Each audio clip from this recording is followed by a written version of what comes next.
இந்தியாவில் உள்ள தமிழ்நாடு மாநிலத்தில் தப்பி இருக்கும் கோட்டை செஞ்சி கோட்டை. விழுப்புரம் மாவட்டத்தில் உள்ள செஞ்சியில் மாநில தலைநகரான சென்னையில் இருந்து 160 கிலோமீட்டர் தொலைவில் அமைந்துள்ளது. இது யூனியன் பிரதேசமான பாண்டிச்சேரிக்கு அருகில் உள்ளது. மராட்டிய மன்னர் சிவாஜி இது இந்தியாவில் உள்ள எவரும் உட்புக முடியாத கோட்டைக்குள் சிறந்தது என கூறியிருக்கிறார்.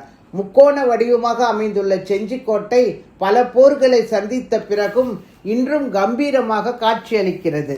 தமிழ் நிலத்தை ஆண்ட மன்னர்கள் எப்படி வாழ்ந்தார்கள், எங்கே இருந்து ஆட்சி செய்தார்கள் என்பதற்கெல்லாம் சாட்சி சொல்லும் சரித்திர அடையாளமாக கம்பீரத்துடன் நிமிர்ந்து நிற்கிறது செஞ்சிக்கோட்டை.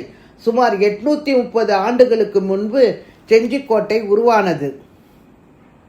தர்பார் மண்டபம், அந்தப்புரம், படை வீடுகள், யானை மண்டபம், குதிரை லாயங்கள், மாட மாளிகைகள், கோயில்கள், தானிய களஞ்சியங்கள், ஆலயங்கள், உடற்பயிற்சி கூடம், பீரங்கி மேடை, வெடிமருந்து கிடங்கு, தோரண வாயில்கள், காவல் அரண்கள், பாதாள சிறை, மதில் சுவரு, அகழி என ஒரு கோட்டைக்கான சகல அம்சங்களோடும் தமிழகத்தில் இருக்கும் ஒரே கோட்டை செஞ்சி கோட்டை.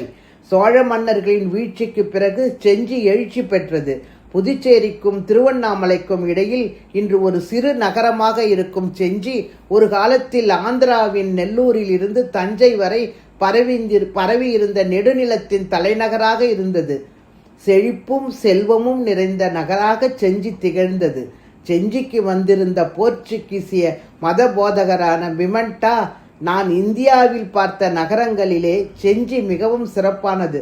போர்ச்சுகல் நாட்டில் இருக்கும் லிஸ்பன் நகரை தவிர மற்ற எல்லா நகரங்களையும் விட இது பெரியது என வியந்து எழுதினார்.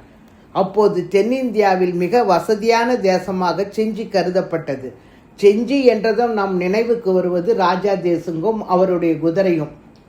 அவர் 10 மாதங்கள் செஞ்சியை ஆட்சி செய்தார்.